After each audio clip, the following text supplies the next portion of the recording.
So there was an artist I found in 2020 that had like, so I found this artist in 2020 and I thought he was super fucking dope. And he had like I think like 200 monthly listeners, but like every time I would check back, it was just growing exponentially, Mm, right?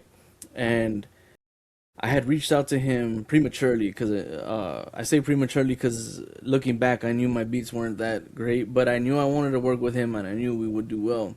So um, nothing amounted from that. But then last year, I kept posting up stuff, and last year he actually reached out to me and was like, "Yo, man, what's good? Like, this shit's crazy."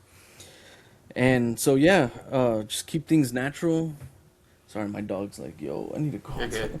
Yeah, Um, my dog's bugging too. so yeah, just keep things natural. Hopefully, I land on one of their pages or they find me, and like I said, I just try and be undeniable to where you can't deny what I have. And so, but if it never happens, I'm not even gonna be worried about it, man, because I'm Mm, just gonna keep doing whether I made money from this or I made any placements or not. It doesn't matter because I was just gonna do the music anyways, man. yeah. I think that's the most important like part. Like a lot of times, and you mentioned it earlier, especially with the YouTube. If you're just so focused on the algorithm and you're just trying to make beats that you know are gonna make money, you're gonna hate it eventually. I talked to a producer who said the same exact thing. He said he quit it because he just hated it and he just went back to just making beats for fun.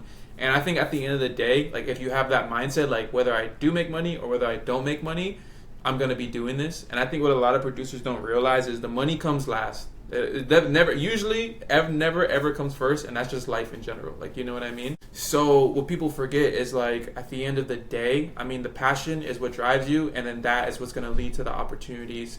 But I do want to explore more down that path because you did mention like you kind of ran into this guy who only had 200 monthly listeners on Spotify. Do you usually like keep an eye out for like fresh talent, and do you reach out to them, and or what's that like for you?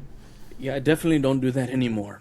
I Okay. definitely don't like look for artists anymore because, um, and I don't want this to come off like full of myself or with my chin up in the air, but like I think I've already put myself or I've gotten to a point where I don't need to do that anymore. Like look for artists and reach out and stuff like that. Like I think I'm at a point where now where like I know where I'm at and you know yeah, I'm not really. To be honest, I don't even really listen to music anymore, man. Really? Yeah, man. I'm so music What? out, like, 'cause I'm too busy making it. I don't know if that makes Yeah. sense, but like, even on the car, like, even in the vehicle, man, I don't even have music on. I'm just driving in complete silence, which is crazy because a lot of other producers told me the same thing, man. They're like, "What? I thought I was the only one that did that." I'm like, "Nah, man. I don't even listen to music." So.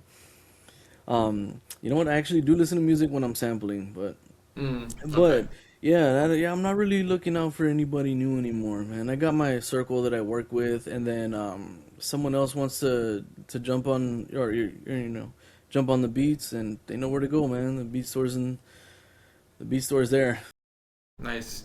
No, that's funny.